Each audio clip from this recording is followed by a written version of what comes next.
Hi, welcome to Local Flavor. My name is Oystein Solberg, and we're at the Institute for Culinary Arts, where we're hanging out with Chef Michael Combs. Hey, thanks for having me again. Oh, of course, always a pleasure. We're never doing enough stuff together these days. Of course not.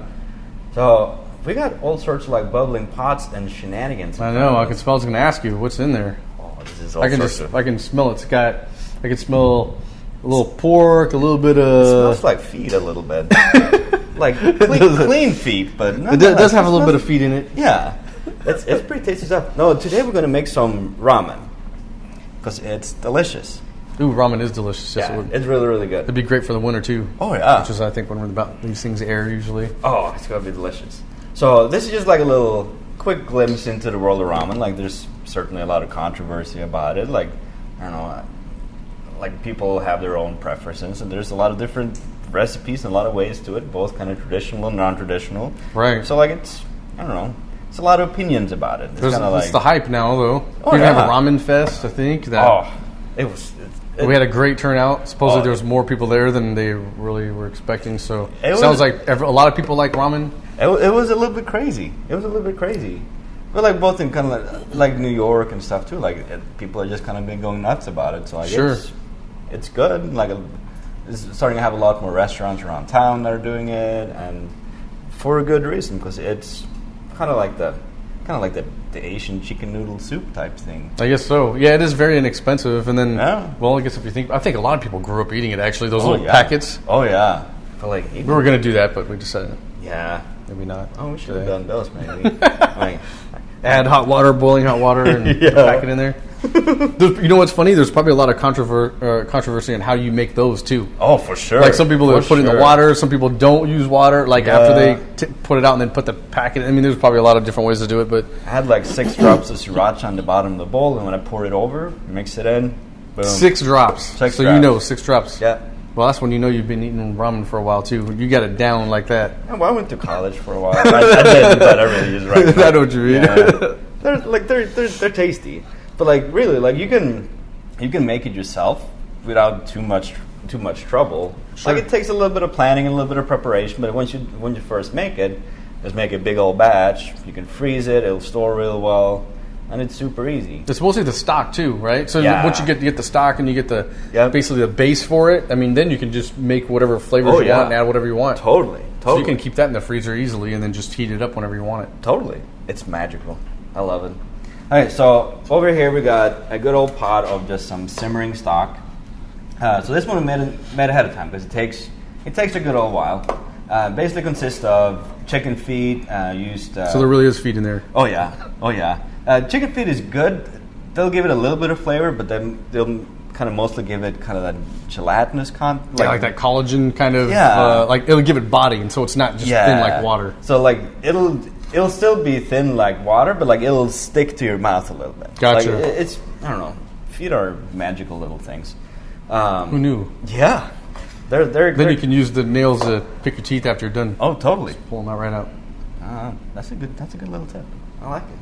But yeah, so it's chicken feet. Then we used pork neck bones. Okay. Like they're nice and meaty. So it's closer to a broth than it is a stock. Right? Because of the meat that's in there. Usually stocks are just bones only. Yeah. Very lean. Yeah.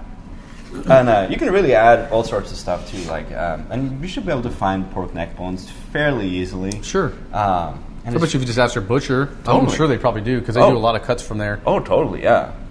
And then there's onions, celery, carrots, ginger, garlic, whole bunch of stuff. So the neck bones, you usually just roast them until they're just kind of nice and caramelized. So we'll just give it a little bit deeper flavor. And then the chicken feet, just rinse them off just so they don't taste as feety. Then you just kind of put your foot in it? Yeah. Then you just kind of pop everything in a pot and just let it simmer for at least 8 hours. Gotcha. But as long as you kind of find the temperature and you can sit pretty low, like a low simmer, that can sit overnight, and it'll do fine. Cool. So that's like the base. That's the base, basically. Is just the feet, the neck bones roasted. Yep. So you get that nice caramelization, the color, and then you just fill with cold water. Yep. And the mirepoix, and then mirepoix, celery, carrots, onion. Yep. And then just garlic and ginger. So the only difference between like maybe a French stock or something like that would just be the ginger and garlic. Yep. So you can't beat that. That's fairly. It's very straightforward. Yeah, very straightforward, very easy. But like it's a lot, like there's a lot of, I don't know. You can very easily make it your own. Like you can add some spice to it at this point. Sure. Like this one also got some combo in it, so just like dried seaweed, basically. Sure. And that just kind of gives it, I don't know, like a subtle little fishy flavor, if you like. It does. You can smell it. Yeah. Like it's got like a little. I mean, as far as like it's got a little bit of the ocean. You can smell a little bit of the ocean there. Yeah. Like the nice, clean, fresh, cozy ocean. Yeah. Like, And I guess you could like just whatever you decide to do. I mean, you can always add more or just put less in there if that's totally whatever you're choosing. Yeah, like you can really just wing it in all sorts of directions. Sure. So it's pretty magic. So you can make it, if you're in a bind, you can put it in a pressure cooker too, and you'll still get it done in about 3 hours or Yeah, so. good idea. Because I was saying, like, I was thinking too, like maybe a pressure cooker might be a good way as well. Yeah, and it's easier doing smaller batches in a pressure cooker, Sure. because you just don't have the same evaporation going on. And it just takes about half the time. Yep. And you all still faster. get very, very deep, very rich flavors. They usually make pretty good stocks, pressure cookers, I think. Oh yeah. No, they're handy. And they're a little more safe now than they used to be. Yeah, That's a whole- they don't explode and tear up kitchens and stuff. No, like that. they have safety valves and that sort of thing on there. Yeah. So. So like they're pretty awesome. So I'm just gonna ladle some of this, just this golden deliciousness in here. So it's a good amount of fat in there. And There is, really. You can see the whole top, which is a good thing because you want some of that fat. Oh yeah. You don't want it like completely lean, do you? No, like that fat on top is extremely rich in flavor. And there's some types of broths too where the fat kind of gets emulsified into the broth. Sure. So it's just like white and just super fatty, just extremely rich feeling. I've seen that one, like the Donkatsu, I think. Yeah, It's like that. It's insanely powerful. And that's Like, crazy. I think the way they super do, rich. they boil it like so it just keeps growing, so that way Yep. it becomes emulsified, which is strange. It's like a head, I believe. Yeah. They put the pig head in there and they just let it go. Because they got like very high amount of gelatin in it. Sure So does. like that gelatin will just help that fat bind into the stock, which is kind of the last thing you want to do to a stock, but the way they go about it, like it really works out, and it's a really incredible flavor you get out of it. Sure. So They are like ramen's delicious. I mean, it yeah. tastes like it.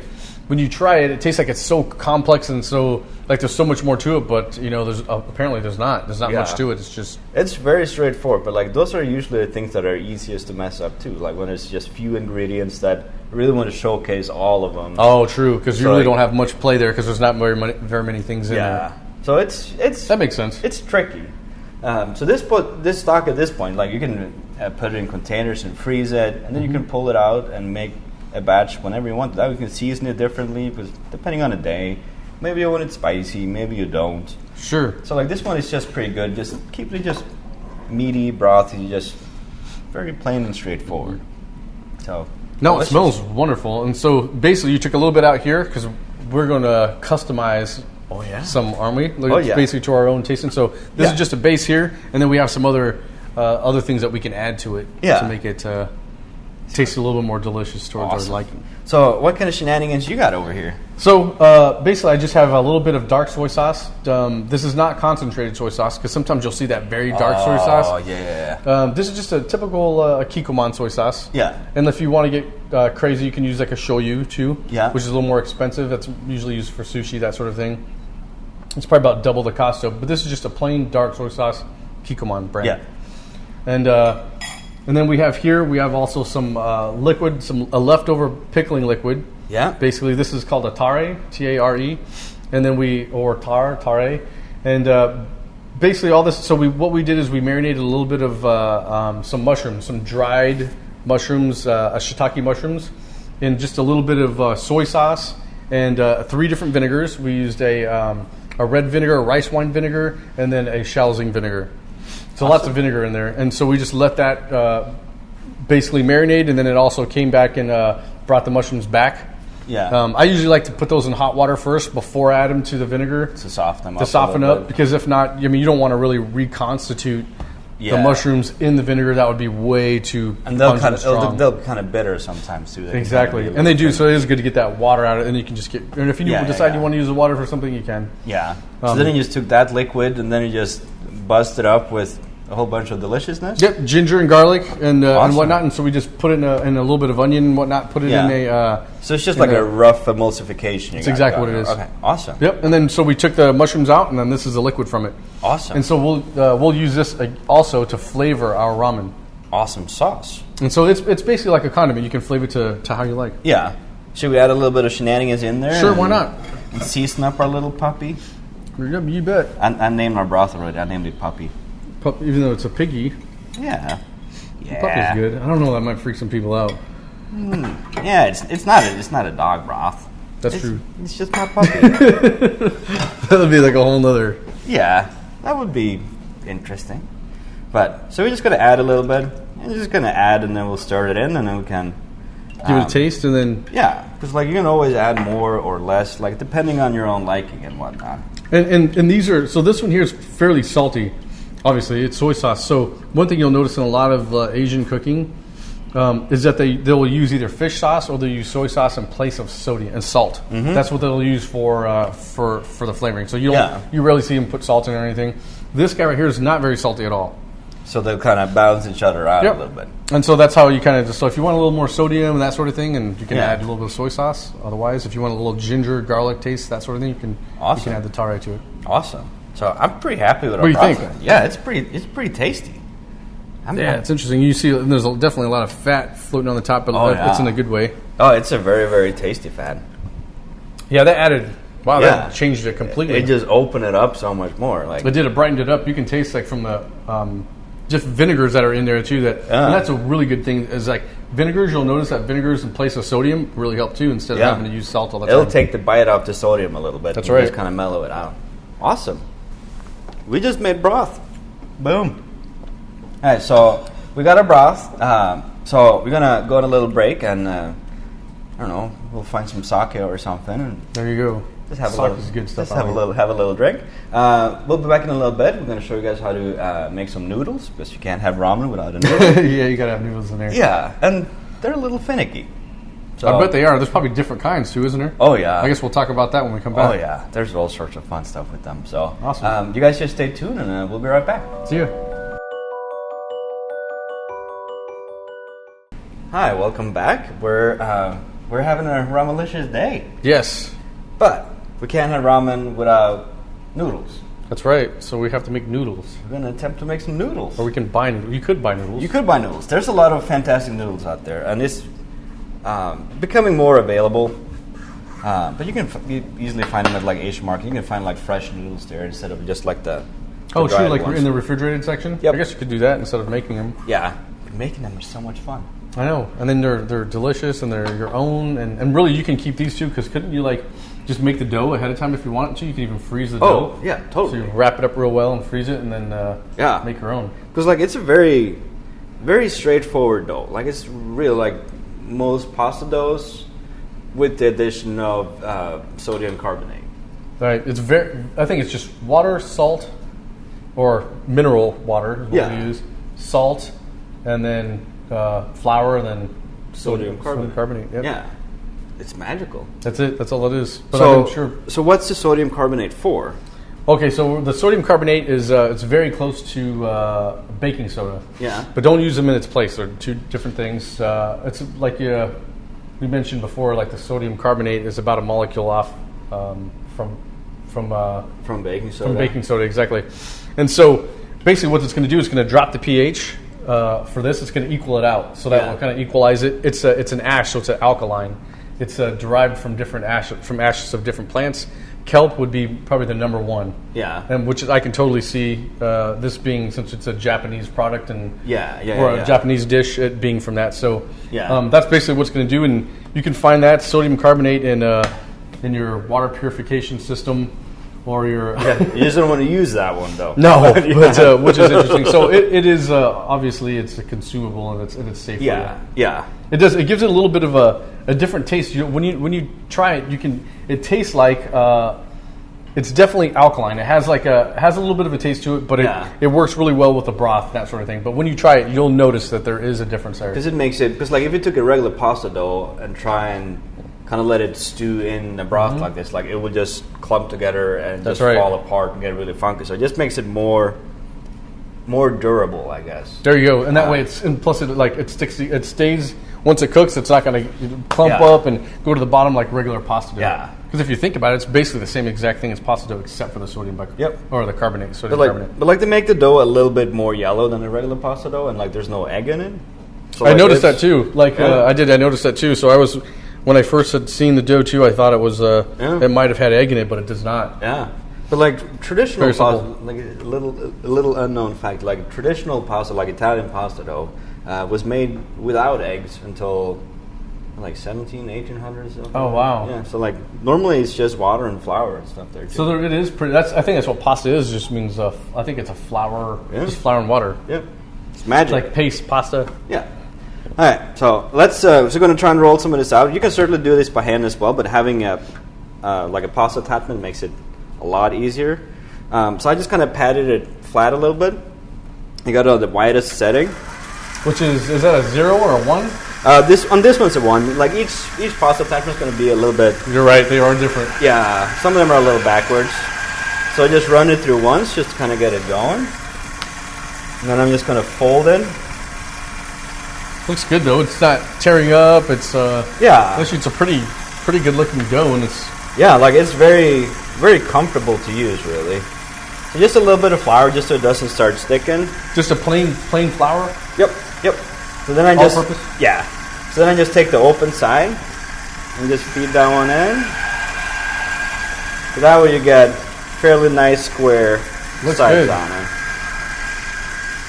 It's nice and smooth. Yeah, it runs through super nice. So every other setting I want to run it through 2 times.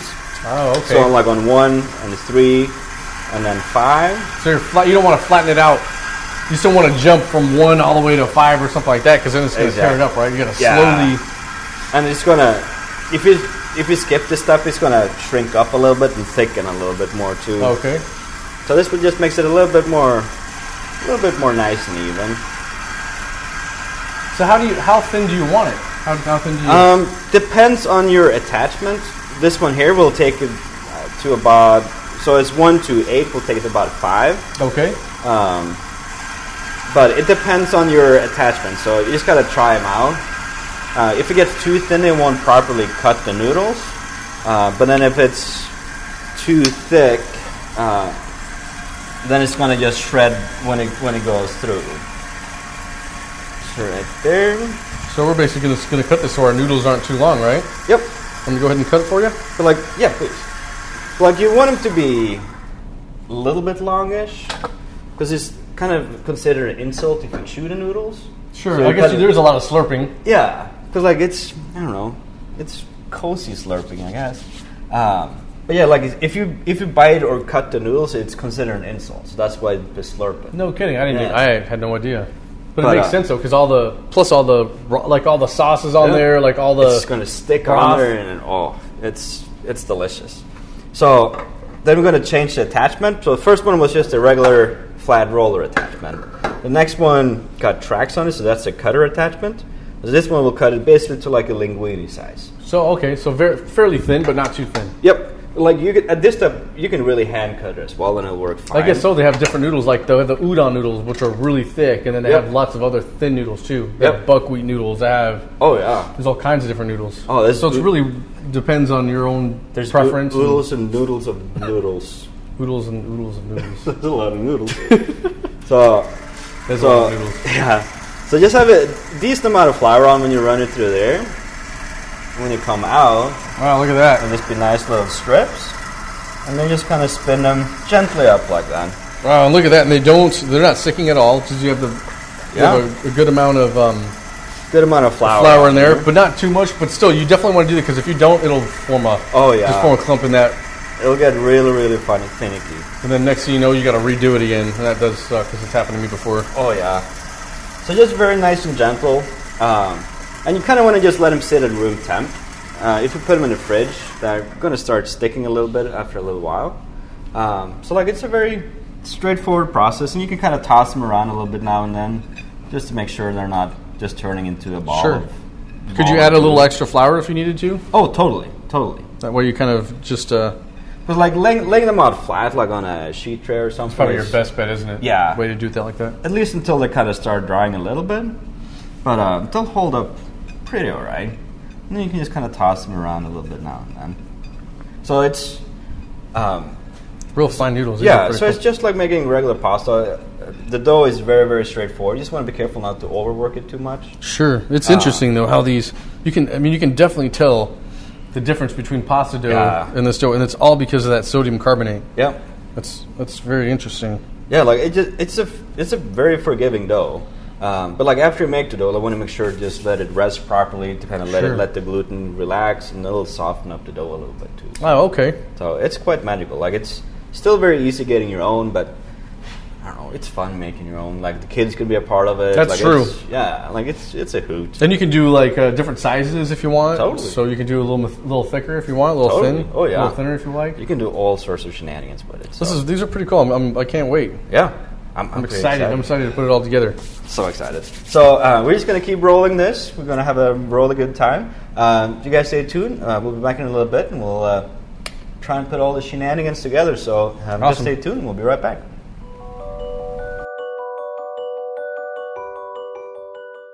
Hi, then we're back here again at Ramen Land, where we're going to try and finish up our shenanigans.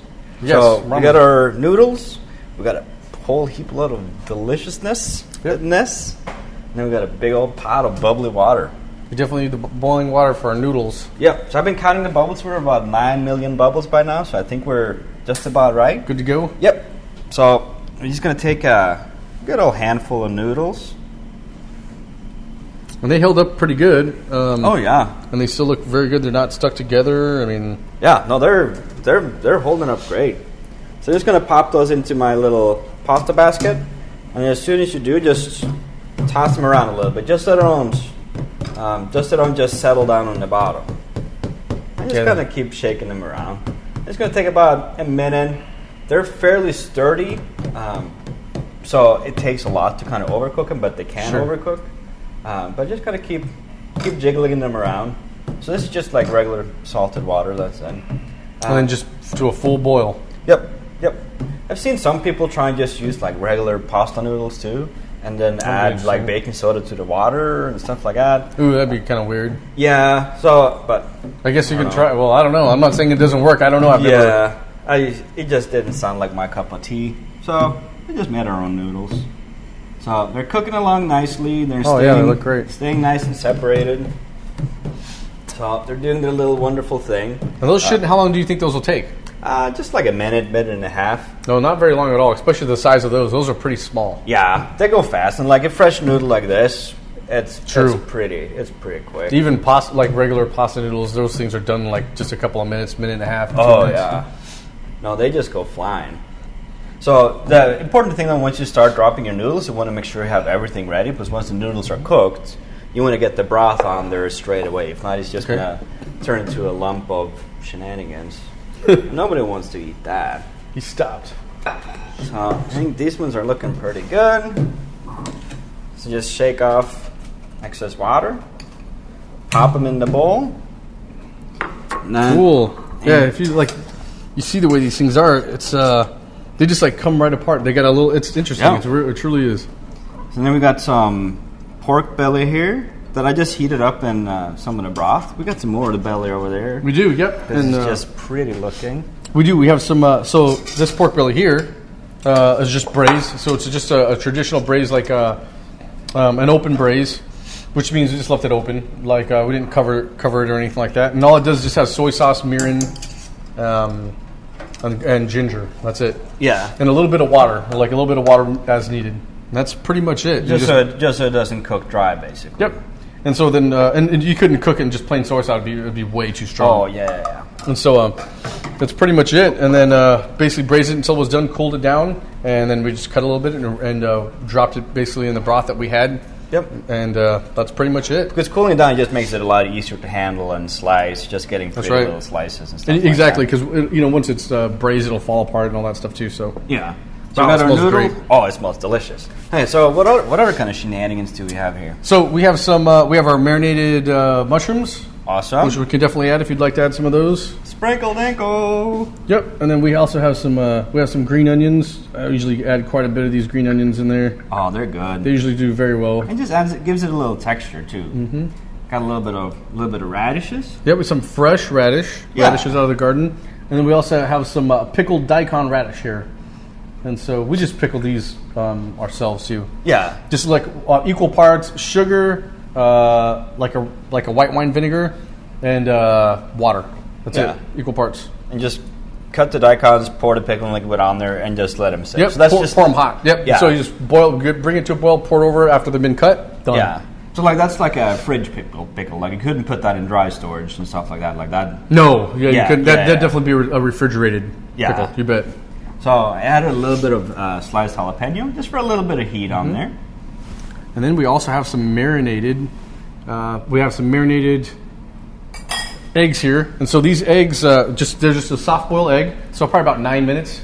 Yeah, I think they went like 7. Do they 7? About 7 minutes. Yeah. And so these guys are going to be a little gooey. Yeah. And so all we did is we bought some mirin, which is a sweet cooking wine. Yep. And a little bit of soy sauce to a boil, and then we just dunked these in there as soon as they were done. They were already pre-boiled. Yep. So we cooked the eggs, peeled them, and just threw them in there with all the and so I'm gonna good shenanigans. I'm gonna cut this guy over there because I don't know how. Yeah. Yep. Oh, so they're not bad. That should look great. Really, look at that. Because you want to just get that yolk out, and then that will mix with the sauce. And it's so like the soy sauce and stuff will give it a little bit of saltiness to the egg. So once it's made, you can keep it about 24 hours before it gets too salty and kind of too overwhelming. In that marinade. Yeah, so I guess you could just always hold on to your marinade, like you said, huh? And just dunk them in there whenever you want. Yep. Super, super easy. We got a little bit of cilantro. I just like cilantro. It's just delicious. Yeah, it has all these different little things you can add to it there. Oh, yeah. But, like, if you got chicken, you can do chicken on there. We could do beef, too. It's not quite as common. Fish cakes you can do fish, like little fish cakes. You can put fish cakes on. Those are very traditional. But, like, you can totally do this with, like, a good piece of tofu and stuff. Oh, exactly. Yeah. Tofu, that's probably the one thing we're missing here. Yeah. You can definitely do tofu instead. Yeah. But, like, it's just a jolly poly bowl of deliciousness. Just going to top it off with a little bit more broth. Because the broth is the magic behind it all. Like, so it's just pile of deliciousness. But, like, you can do so many things with it. So you can kind of wing it a lot. So yeah. But it's good old basic ramen. Looks wonderful. I think if we just stop talking and just start eating, really. Sounds perfect to me. Because this is just smelling too darn delicious not to. It does smell delicious. Yeah. So thank you for dancing around in a little Ramalama shop. Hey, thank you for having me again. Yeah, it was always a pleasure. Be sure to check out our website for recipes and pictures of this pretty guy and all that kind of fun stuff. No, mostly you. There's not many of me there. I was censored or something, I think.